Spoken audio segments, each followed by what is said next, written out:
Si Roque po umuugong na po sa internet, mga bossing, 'no? Yung pagpapa-disbar sa kanya, isinusulong ho yun mga kababayan. Bakit ho? 'No?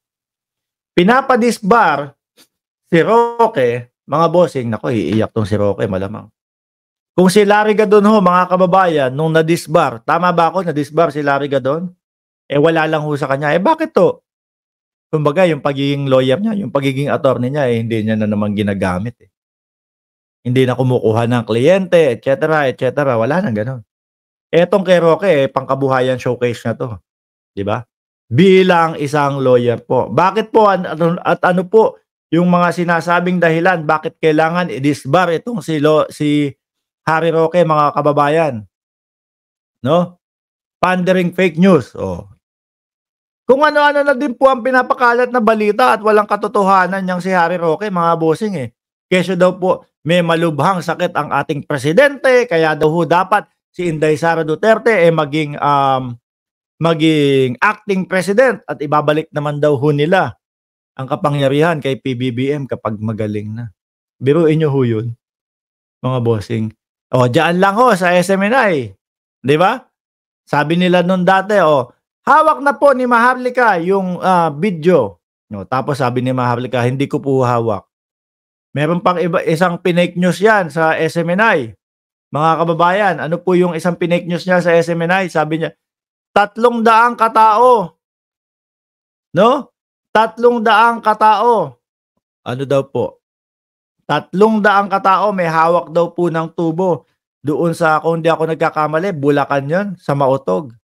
Inarmasan daw po ng gobyerno yung 300 katao may hawak na tubo at papaluin daw po sila kapag itinuloy daw po yung Mautog.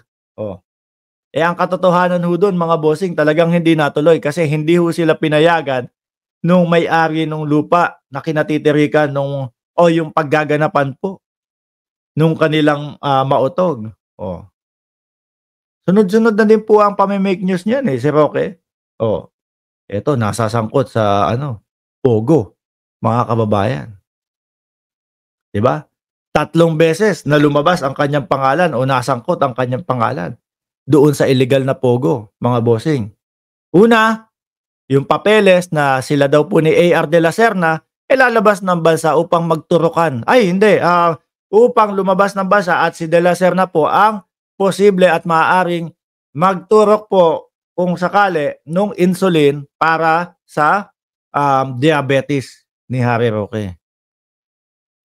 Alam naman po natin ang gamot sa diabetes mga kababayan, it's either ituturok po, pwede sa Wetpaks siguro. Aba, may ini-injection na sa Wetpaks, 'di ba? Or, oral, 'no? Isusubo po yung gamot, oh. At least nandiyan si AR de la Serna para sa kanya. Yun yung unang papeles na nakita po mga bossing, yung paglabas nilang bansa, 'no, ni AR de la Serna at si de la Serna ang magiging nurse niya. Pangalawa po, mga bank accounts, ni Harry Roque nasa loob ng pogo. Pangatlo po, eto na, mga kababayan, yung 2 incheck na nakita doon sa bahay sa Benguet na pag-aari po ng PH2 na kung saan sila po ang incorporator din mga kababayan. Sila din po, mga pangalan din po nila ang incorporator nung PH2 na nagmamay-ari ng bahay. Ano yun? Harboring of fugitive mga bossing. Kaya po talagang kalat na kalat sa internet na nandito na po si Tarantaro at nandito na din po si Delia Rosario. Pati na din po si Mando nandito na mga kababayan.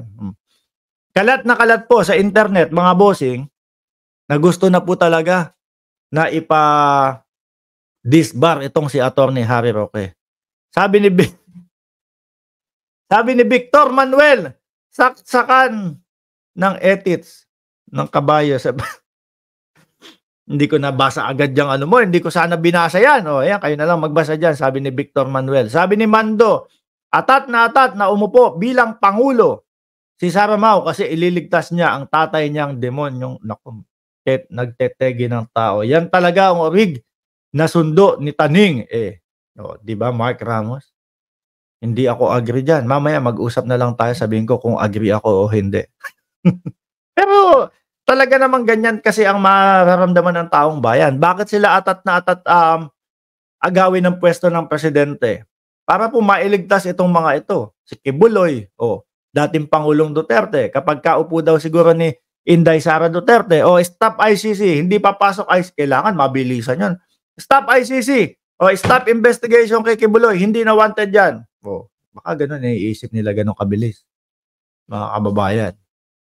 Ano po, habang si Kibuloy, nasa loob siguro kinukwentuhan yung mga kakosa niya kapagka pasok nito sa Oblo, kukuwentuhan, "Alam niyo si Bongbong Marcos, binigyan ko pa ng airtime niya sa SMNI, ganito, ganyan. Kaso dito din ang bagsak ko sa Oblo." Dahil nga po kasi ang ating pangulo hindi ubra yung mga pautang-utang na loob diyan, ano? Hindi ubra yung, may utang na loob ako dito, hayaan na natin kung merong nagrereklamo diyan. Malaki utang na loob natin diyan, eh. Hindi ho puwede yung gano'n, mga kababayan. Aba, naitopic ko na yata lahat, eh, 'no? 50 minutes na din tayo dito. Ano 'to, Duterte, Sipulong, wala na. Ubos na yung topic namin at 6 na yun. Shoutout na muna tayo, mga kababayan, bago tayo magtapos dahil masakit na at makati na ang aking lalamunan dahil sa jet lag, walang tulog, kulang. Kaya tayo late, dahil po sa jet lag, tulog tayo hanggang 12:00 ng gabi, ayan.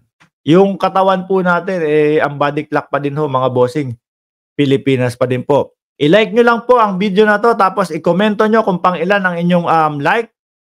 Tapos, isa-shoutout po natin para madaanan ng shoutout. Ma'am Chris Rose, salamat po sa inyong pagdating.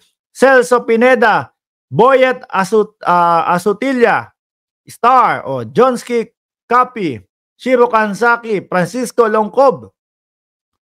Sabi ni opinion ko ito, yung talaga purpose ni Sara na upo agad para maharang ang ICC o yung mga nagbatikos tungkol sa EJK, crimes against humanity. Victor Manuel, nakabalik ka na pala, Boss Mark. Nung isang araw lang. Kahapon lang yata o nung isang araw. Zuben Sion, Rodel Tumaneng, good day, Boss Mark. Watching from Pagudpod, Ilocos Norte. Maria Maldita, Eileen Ganituen, May Chan, Rene Bagyo, Joseph Bangug. Yan. Muli po, mga kababayan, The Melen Show. Maraming salamat and God bless po sa ating lahat. Super Ate Vlog, kanina pa ako dito, Lodi. Shoutout po sa iyo, ma'am.